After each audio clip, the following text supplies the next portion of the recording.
Hi there, in this tutorial we'll find out the difference between facets and triangulation in plexus.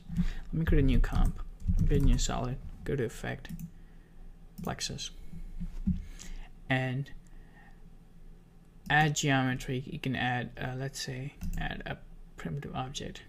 By default it creates a cube. Let's decrease the size of the cube to 300. And let me also add a new camera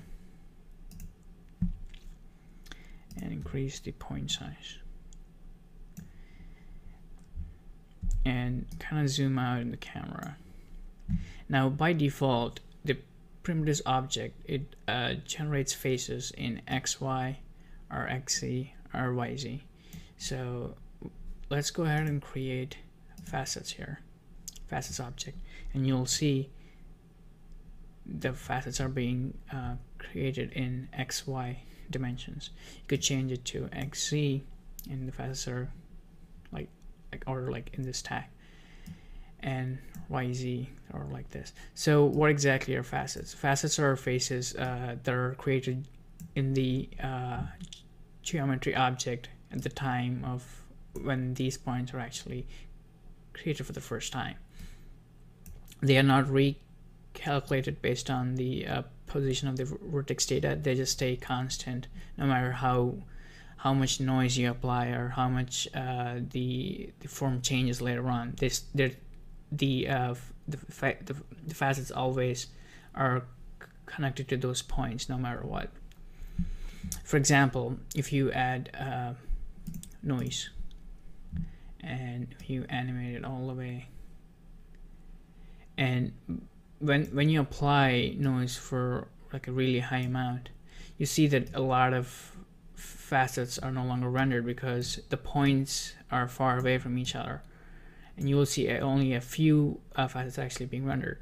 For example, if you increase the maximum distance all the way, you see that some of the facets are really big, and they're not really in the right order because the points that connect them are far away.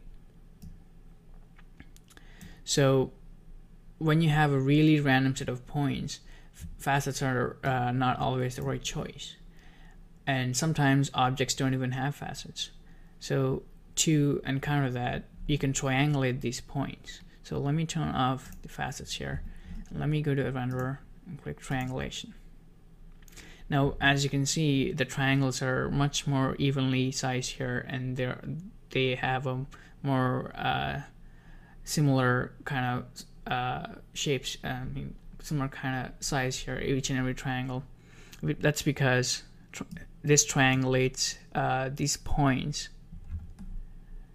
Actually, this triangulation happens based on the positions of these points, not based on the object here. And you have different modes here of triangulation. For example, the mode right now is here's triangles, which, as the name implies, calculates the triangles that are close to based on the points that are close to it, just like the lines object here, which calculates the lines.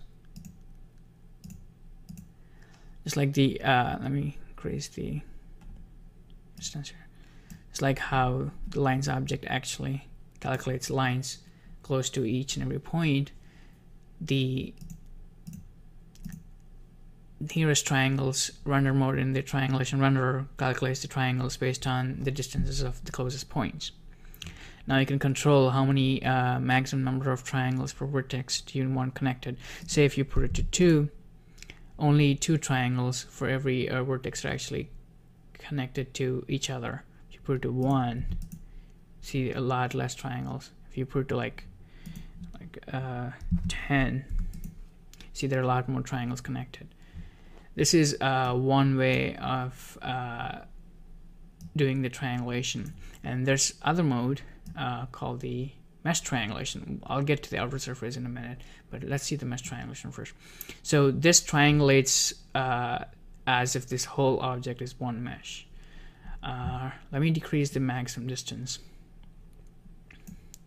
And this is really helpful if you have near geometrical objects, and if you need somewhat like a close. For example, let's turn off the noise. As you can see, this is triangulating as this whole one object here.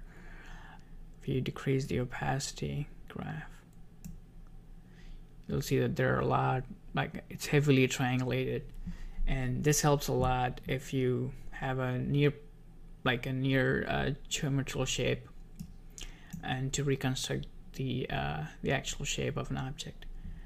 And you could, let me switch back on the noise. Now this produces a lot more accurate triangulation. And if you don't want all these points to be shown, if they're not connected to any triangle or line, what you can do is actually go to the points renderer and check draw only connected points.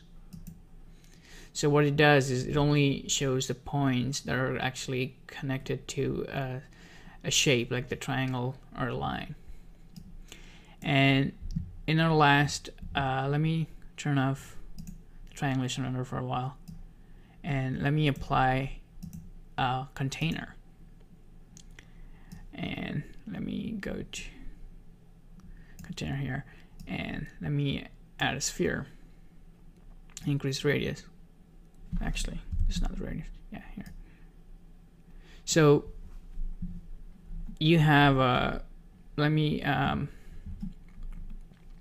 you have a really like a blobby surface here. Like it's like a big blob of points contain a sphere. So now even the mesh triangulation might not produce the most accurate results. You need an outer surface. You don't need, if you don't need to triangulate the points inside, what you can do is select the outer surface.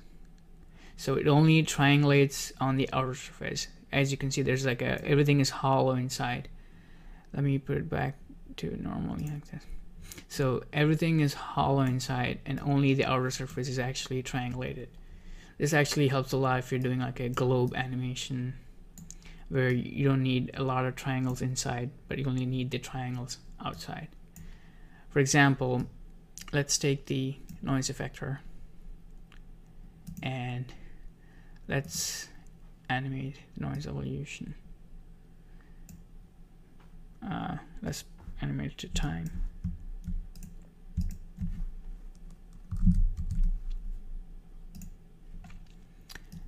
And let's set the noise evolution rate to 10%. And let's RAM preview how it looks.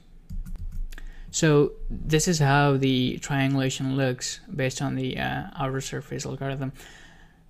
This is how it triangulates the outer surface. This probably works really best if there's like a blob of things where you only need the outer surface triangulated. Now compare that with the facets. If you have facets here, it looks really random. It looks really like pointy, and it's not really well triangulated here. So this is how the triangulation works. And one other important thing I'll need to get to you. Let me delete the container and the triangulation renderer, almost everything, the noise effector. So I only have a bunch of layers here. Let me change the faces to XZ, so I get faces in XZ, and decrease the Y points to just 1, so I only get a grid here. Let me increase the width a little. The other difference is unlike triangulation, which cannot be modified by effectors, facets can actually be modified by effectors. For example, let me add an effector, say noise, and I can apply the effector to not just vertices, but also to facets or faces. So when you apply this, you could see that the noise is actually applied to the faces, not to the points. So let me turn off the points render here, and you could see being applied to the faces. You could apply it to rotation or color or anything. So the important thing here is only facets can be facets that are actually used to.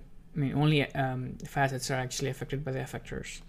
The triangulations, the triangles produced by the triangles are not affected by the effectors. You could actually group the objects into individual groups and make the effectors apply only that group. For example, the object belongs to group 1 and the effector is applied to group 1. If you change it to group 2, the effector is no longer applied. So that's the basic difference between facets and triangulation, and hope you guys like this, and thank you for watching.